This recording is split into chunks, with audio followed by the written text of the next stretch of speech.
Ron DeSantis and Donald Trump have spent the week hitting one another in the media. But behind the scenes, Florida's Republican leaders, well, they want absolutely nothing to do with the fight. They are scared to death to open their mouths about who are you going to support. First of all, you have an entire collection of ass clowns, okay?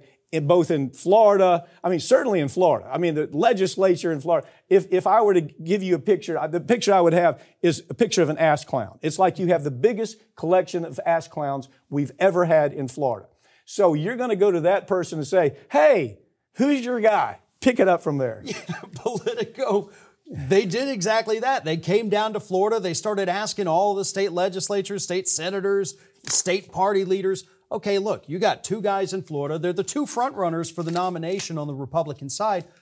Who do you like? Mm-hmm. They said, I'm not wading into that. I'm not getting into this mess. And a lot of them actually said, oh, I know who I support, but I can't. I'm not stupid enough to tell you out loud.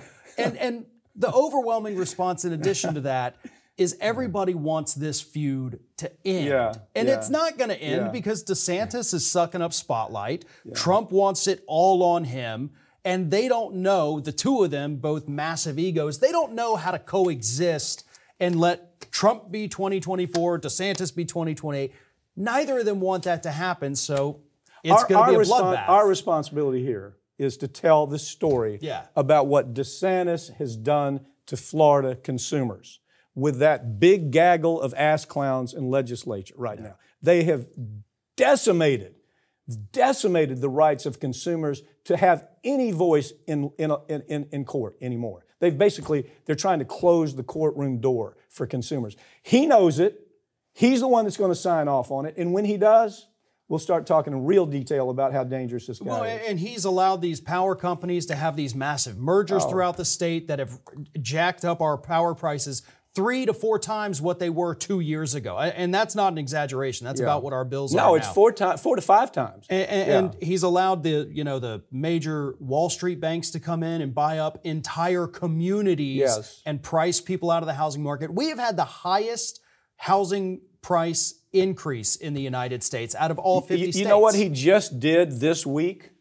He was the guy that was behind getting the ass clowns to say, let's have a law where a person can't sue or is limited in being able to sue their insurance company when when their medical malpractice takes place or when a hurricane comes through and destroys their home. Let's really limit that consumer's right of redress in a courtroom. He knew exactly what he was doing. It's a payoff to the Chamber of Commerce so he can run for president. And the people suffering are Florida consumers. We're going to continue doing these stories where we show you what he is about, because he's about to become the next president of the United States if we're not careful. Farron Cousins, thank you for joining me, okay? Thank you. That's all for this week, but all of these segments are going to be available throughout the week, and make sure you follow us on Twitter at America's Lawyer. I'm Mike Papantonio, and this has been America's Lawyer, where every week we tell you stories that the corporate media can't tell you because their advertisers don't let them, or their political connections are so tight that it doesn't allow them to tell the story. We'll see you next time.